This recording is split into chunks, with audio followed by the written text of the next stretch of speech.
토트넘이 대승을 거뒀지만 포스테코글루 감독이 약간의 비판을 받고 있는 부분 중에 하나가 분명히 토트넘이 전반전 7분에 드라구신이 퇴장을 당했는데 퇴장을 당한 상태에서도 라인을 높게 끌어올리는 것이 과연 옳은 전술이었냐, 아니면 이 전술이 기본적으로 토트넘의 모든 선수들에게 너무나 큰 체력적인 부담을 가중시키는 행위였느냐, 이것에 대해서 이야기가 많이 나오고 있어요. 일단 드라구신이 7분 만에 경기를 시작하자마자 퇴장을 당하면서 토트넘이 경기 초반부터 어렵게 경기를 풀어갈 뻔했죠. 그런데 여기서 포스테코글루 감독이 어떤 포인트를 선택을 했냐면 전술적인 컨셉은 전혀 바꾸지 않았습니다. 일단 선발 라인업을 봤을 때 선발 라인업에서 아무래도 카라바흐가 조금 더 수비적으로 나오다 보니까 왼쪽에 손흥민, 오른쪽에 브레넌 존슨, 두 명의 선수가 넓게 위치하고요. 여기에 더해서 메디슨의 역할을 했던 베리발이 가운데 있고 왼쪽 풀백인 벤 데이비스가 가운데로 들어갑니다. 그리고 오른쪽에 사르, 그리고 오른쪽 풀백에 있는 그레이도 가운데로 들어가면서 자연스럽게 가운데 지역에 굉장히 많은 선수를 배치하는 이러한 형태를 만들었어요. 그리고 여기에 더해서 수비 라인을 굉장히 높게 끌어올렸죠. 하프라인까지 거의 끌어올리면서 중앙 지역에 있는 선수들과 그리고 수비 라인의 거리가 매우 가까워지도록 만들어놨습니다. 예를 들면 이런 장면이죠. 왼쪽에 손흥민, 오른쪽에 브레넌 존슨이 위치하고 있고요. 반더벤과 드라구신이 수비 라인을 만들고 있고, 이때 벤 데이비스가 가운데로 들어가고요. 베리발이 가운데 위치하고 있고, 그리고 사르가 위치한 상태에서 아치그레이까지 가운데로 들어가는, 그래서 가운데 지역에 솔랑키를 중심으로 가운데의 공격 숫자가 굉장히 많이 배치가 되는 것을 볼 수가 있습니다. 그리고 이제 기본적으로는 수비 라인이 하프 라인을 넘어서 높게 형성이 되어 있는 걸 볼 수가 있죠. 그런데 여기서 드라구신이 퇴장을 당했어요. 이제 어떻게 퇴장을 당했냐면 백패스를 하다가 드라구신이 여기서 볼을 받는 과정에서 볼 컨트롤 미스가 나오면서 상대편에게 볼을 빼앗겼고, 여기서 이제 1대1 찬스가 나오는데 반칙을 하면서 퇴장을 당했죠. 경기 초반부터 퇴장을 당했기 때문에 전 장면에서 보여드렸던 그러한 공격 전형처럼 토트넘이 정말 수비 라인의 반더벤과 드라구신 두 명의 센터백만 남기고 공격적으로 올라가는 이러한 전형을 만들 수 있을까라는 의문이 들었거든요. 그런데 이제 마치 지난 시즌에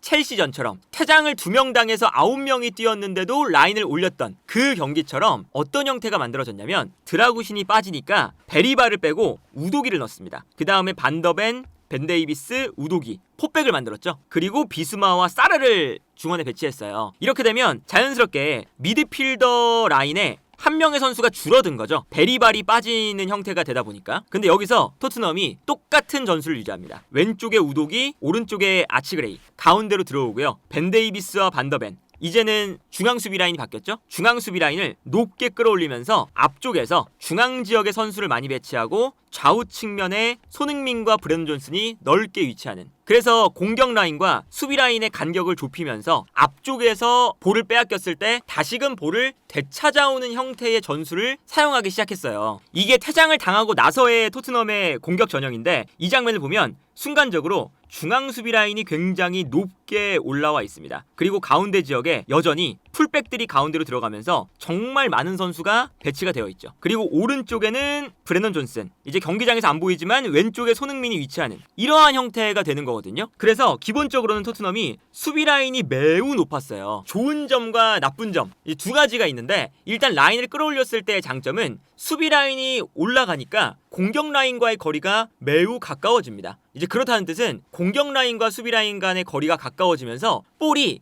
요 사이에 위치했을 때는 최대한 밀도를 유지하면서 앞쪽에서 압박을 할 수가 있고 수적인 불리함을 어느 정도는 보완할 수 있다는 거죠. 그러니까 예를 들면 벤 데이비스와 반더벤이 과감하게 이렇게 올라왔을 때 공격 라인과 수비 라인 거리가 매우 가깝잖아요. 그러면 요 라인 사이에 위치에서는 기본적으로 토트넘이 한 선수가 없긴 하지만 여기서는 오밀조밀하게 위치하면서 수적인 우위를 가져갈 수 있는 그런 상황들을 만든다라는 거거든요. 그래서 이 수적 우위를 바탕으로 전방에서 압박도 하고 공격 숫자를 많이 늘리면서 공격을 하면서 아주 공격적인 컨셉을 계속 유지를 하는 거예요. 그래서 기본적으로 라인을 올린다는 게 마냥 나쁘게 볼 것만이 아니라 기본적으로는 한 명이 퇴장을 당했을 때 오히려 라인을 끌어올리면서 수적인 불리함을 간격을 좁게 유지하는 올라가는 것으로 대체를 한다, 보완을 한다. 이런 관점에서 보면 포스테코글루 감독이 매우 용감한 전술을 썼다고 볼 수가 있겠죠. 그래서 경기 장면을 보면 이제 이런 장면을 볼 수가 있죠. 카라바흐가 미드필더 라인에서 볼을 잡고 있다가 토트넘의 수비 라인이 굉장히 높게 올라와 있어요. 그러면 수비 라인과 공격 라인의 거리가 어쨌든 요 간격에서 가까워지는 거잖아요. 근데 여기서 백패스를 하는 순간 토트넘의 미드필더인 사르가 뛰어나갑니다. 과감하게 뛰어 올라오면서 솔랑케와의 거리를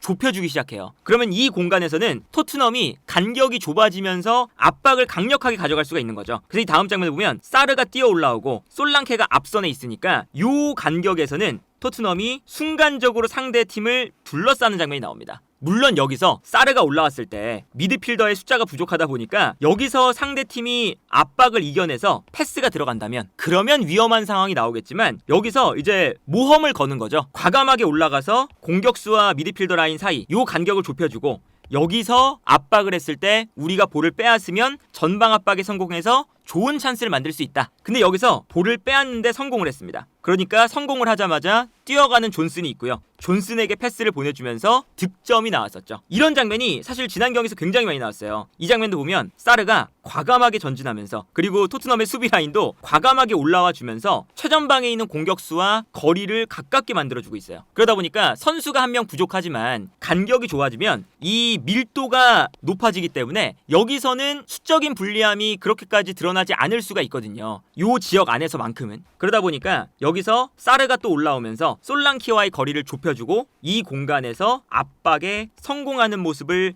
볼 수가 있었습니다. 이게 마냥 나쁘게 볼 것만이 아니라 올라가서 분명히 수적인 불리함을 보완할 수 있는 포스테코글루 감독만의 스타일이라고 볼 수도 있고 그리고 라인이 올라왔을 때 뒷공간이 많이 생기긴 하지만 이렇게 앞쪽에서 강하게 압박을 하는 형태가 된다면 후방에서 전방으로 나가는 패스의 퀄리티가 떨어질 수밖에 없겠죠. 그러면 아무리 라인을 높여도 뒷공간으로 패스가 제대로 안 오면 뒷공간을 허용하지 않는 셈이 되는 거니까 오히려 뒷공간을 허용하지 않기 위해서 더 라인을 올려서 앞쪽에서 압박을 한다. 이런 식으로 생각을 해볼 수도 있거든요. 그런데 안 통할 때는 이제 이런 모습들이 나타납니다. 카라바흐가 후방에서 볼을 잡고 있는데 여기서 토트넘의 공격수들이 달려가고요. 손흥민, 솔랑키, 존슨 그리고 미드필더 라인에 비수마와 사르도 올라와서 압박을 하고 있습니다. 근데 아까 말씀드린 것처럼 베리발이 결국에는 교체로 나갔기 때문에 원래 토트넘이 구상했던 4-3-3 전형에서 4-2-3 전형이 된 거잖아요. 그러다 보니까 미드필더 라인에 공간이 어쩔 수 없이 생길 수밖에 없어요. 그러다 보니까 이 다음 장면을 보면 토트넘의 미드필더 라인들이 높게 올라왔을 때 이 뒷공간으로 패스가 넘어가면서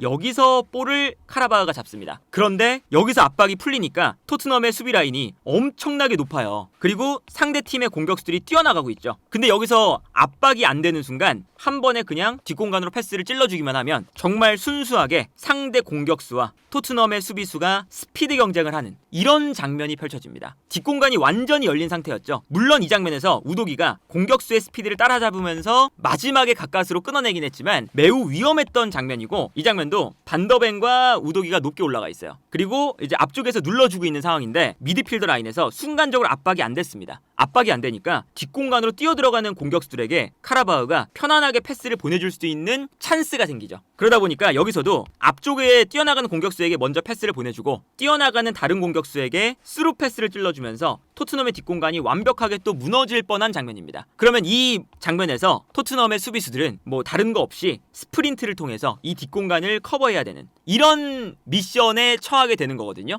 어쩔 수 없이 한 명의 선수가 모자라니까 공격 라인부터 수비 라인까지 다 같이 빨리 내려와야 돼요. 최종 수비 라인만 뒷공간으로 나가는 게 아니라 간격을 좁게 유지하고 있으니까 라인이 올라와서 공격과 수비 라인이 좁아진 만큼 뒷공간이 열렸을 때는 수비 라인과 공격 라인이 같이 내려와 줘야 되다 보니까 공격수들도 체력적으로 스프린트를 해야 되는 시간이 많아질 수밖에 없습니다. 그러다 보니까 이제 어제 경기에서 그러니까 양면이 있는 거죠. 분명히 토트넘이 라인을 끌어올리는 선택을 해서 퇴장을 당했음에도 불구하고 3-0 대승을 거뒀지만 한 명이 퇴장당한 상태에서도 토트넘이 용감하게 라인을 끌어올려서 공격 라인과 수비 라인의 거리를 좁혀주고 있는데 여기서 한 명이 부족한 한계가 있다 보니까 카라바흐가 패스를 주고받으면서 뒷공간으로 패스를 보내줍니다. 그러면 뒷공간으로 패스가 들어가는 순간 토트넘의 수비 라인도 스프린트를 하면서 뒷공간을 커버해야 되고 공격 라인도 빨리 스프린트를 하면서 이 간격을 좁혀줘야 가운데에서 공간이 발생하지 않겠죠. 그러다 보니까 사실 지난 경기에서 이게 토트넘이 승리를 하긴 했지만 분명히 이거는 전술적인 승리거든요. 그런데 선수단의 관리는 생각보다 안 되었을 가능성이 크죠. 한 명이 부족하니까 그만큼 다른 선수들이 더 뛰어줘야 되는데 심지어 더 많이 뛸 수밖에 없는 라인을 끌어올리는 전술을 사용을 했어요. 스프린트가 많아질 수밖에 없는 전술이죠. 그런데 바로 이틀 뒤에 맨유 원정, 그리고 바로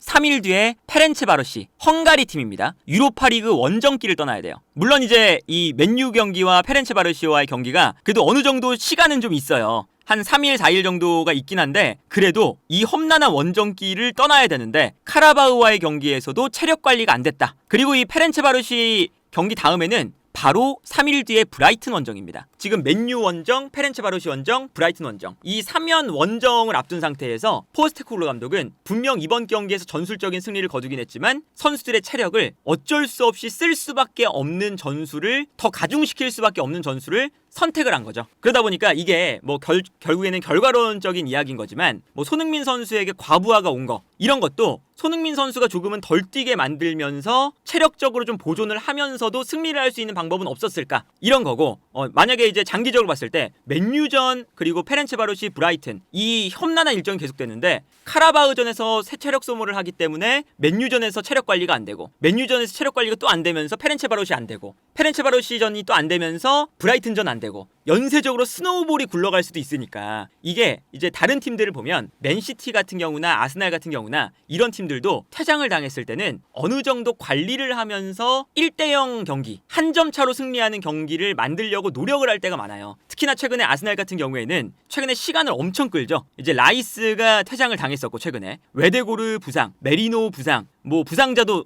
너무나도 많았었고, 그런데 그 와중에 북런던 더비, 아탈란타전, 맨시티전 원정길이었어요. 그러다 보니까 아르테타 감독이 여기서 선택한 게 그냥 실리적으로 가자, 조금 더 체력을 세이브하고 이 경기들을 모두 우리가 주도하는 경기로 하기에는 당연히 체력적으로 떨어지면서 오히려 성적이 안 좋을 수가 있다 라는 것을 선택을 한 거죠. 그래서 결국에는 뭐 북런던 더비 승리하고 아탈란타 맨시티전에는 뭐 승점 1점씩 가져왔잖아요. 근데 이제 만약에 이 포스테코글루 감독의 선택이 체력적인 관리가 안 되면서 오늘 경기는 이겼지만 다음 경기, 그 다음 경기가 성적이 좋지 않다면, 혹여나 뭐 부상이 나온다면, 특히나 지난 시즌에는 첼시전에 경기 중간에 햄스트링이 올라오는 부상이 나오고 막 그런 이제 부상 이슈도 겹쳤었잖아요, 첼시전에. 그때도 무리하게 라인을 끌어올리는 전술이 컨셉은 좋은데 라인을 너무 끌어올리면서 이 체력적인 선수들의 부담감이 가다 보니까 포스테코글루 감독이 선수단의 관리를 조금 더 신경 쓰면서 해야 시즌을 전체적으로 바라봤을 때 한 경기만 보는 게 아니라 좀 길게 볼 수 있는 것이 아니냐라는 비판을 받을 수가 있는 거죠. 그래서 이거는 뭐 정답은 없지만 어떤 것을 선택하든 결국에는 이 감독이 책임을 지는 거고 성적으로 이제 보여주는 거지만, 일단 선수들의 체력적인 부담은 늘어날 수밖에 없는 전술임은 확실했다. 뭐 다음부터 이제 포스테코글루 감독이 적절하게 조절하면서 이 역경을 헤쳐나갈 수도 있겠죠. 하지만 어쨌든 뭐 손흥민 선수도 쉬지 못하면서 결국에는 손흥민 선수가 본인이 교체 사인을 보낸 거다 보니까, 이런 관점에서 보면 뭐 손흥민 선수뿐만 아니라 이제 토트넘의 선수들이 뭐 국가대표팀 경기도 다녀와야 되고 조만간 여러 가지 이런 일정들을 생각해봤을 때는 체력 관리를 과연 잘 할 수 있을까, 체력 관리를 하면서 성적도 가져오고 경기력도 가져올 수 있는, 어느 하나 버리지 않고 다 취할 수 있는 그런 상황들이 만들어질 수 있을까, 너무 어려운 미션이 아닐까라는 우려가 드는 경기이기도 했습니다.